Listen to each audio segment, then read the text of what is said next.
ঠাকুরের 138তম জন্ম উৎসব পালিত হতে যাচ্ছে 18ই জানুয়ারি রবিবার শিলিগুড়ি মহকুমার অন্তর্গত নৌকাঘাট কাউয়াখালী ময়দানে। দর্শক, আজকে ধুমধামভাবে ঢাক এবং উলুধ্বনির সংগঠনের মাধ্যমে খুঁটি পূজা সম্পূর্ণ করলেন তাদের ভক্তবৃন্দরা। দর্শক, আপনাদেরকে জানিয়ে রাখি 2019 সালে উত্তরবঙ্গে তথা শিলিগুড়িতে পালিত হয়েছিল শ্রী শ্রী অনুকূল চন্দ্রের জন্মদিবস উৎসব। তারপরে এবার 2025 একদম জানুয়ারির 18 তারিখ রবিবারে পালিত হতে যাচ্ছে আবারও এই মহা উৎসবে থাকছে একদিনের জন্য উত্তরবঙ্গের জেলা তথা আসাম বিহার থেকেও তাদের ভক্তবিন্দু সমাগম হবে। এই অনুষ্ঠানে প্রায় লাখো ভক্তের ভিড় এই মাঠে দেখা যাবে। আপনারা সকলেই আমন্ত্রিত। তবে এই অনুষ্ঠানে বিশেষভাবে থাকছে medical free health check up থেকে শুরু করে বিভিন্ন ধরনের সাংস্কৃতিক অনুষ্ঠান। আমরা কথা বলে নেব কমিটি বিন্দুর সাথে, কি বলছেন ওনারা। 138তম পরম প্রেমময় শ্রী শ্রী ঠাকুর অনুকূল চন্দ্রের জন্ম মহোৎসব আমরা এখানে পালিত করব।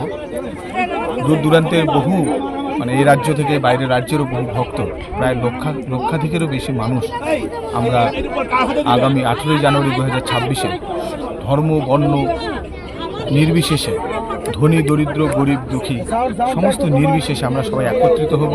ঠাকুরকে নিয়ে, ঠাকুরের জন্মদিনকে নিয়ে আমরা সবাই মাতোয়ারা হব।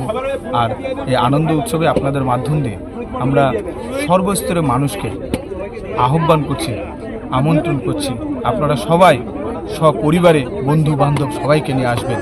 এই উৎসব উপলক্ষে আমাদের সেদিন free medical check up camp, খুব উন্নত মানের free medical check up camp, আইনি সহায়তা কেন্দ্র এবং তাছাড়া বিভিন্ন সাংস্কৃতিক অনুষ্ঠান, গান বাজনা, দীক্ষাদানের ব্যবস্থা সমস্ত কিছুই থাকবে এবং ভান্ডারায় প্রসাদের ব্যবস্থা থাকবে।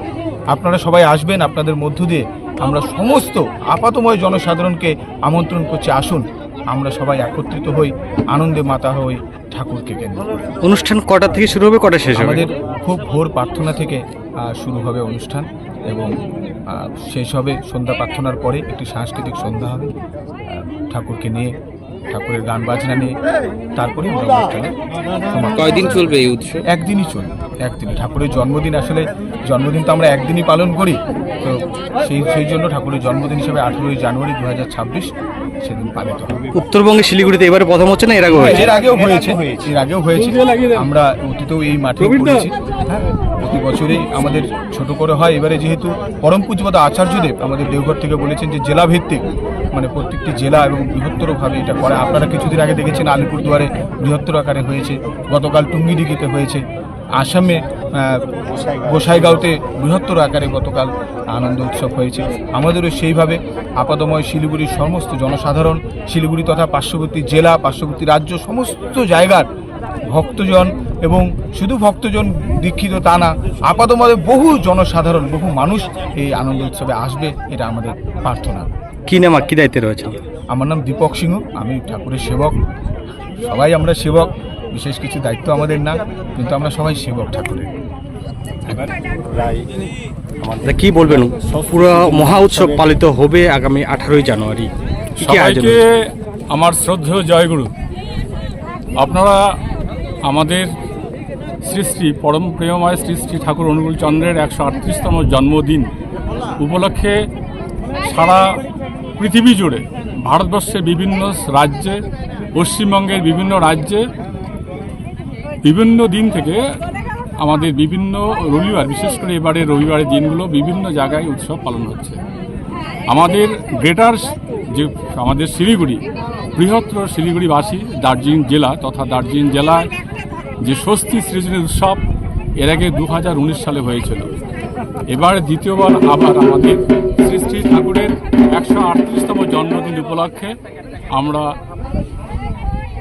পরম পূজ্যপাদ শ্রী শ্রী আমাদের আচার্যদেবের আশীর্বাদে একই আমাদের কাওয়াখালী মাঠে 18ই জানুয়ারি সারাদিন ব্যাপী, ভোর থেকে সন্ধ্যা পর্যন্ত সারাদিন ব্যাপী আমরা পরম প্রেমময় শ্রী শ্রী ঠাকুরের যে তার জন্মদিন আমরা পালন করব। সারাদিন ব্যাপী বিভিন্ন ধরনের আমাদের অনুষ্ঠান আমাদের আছে।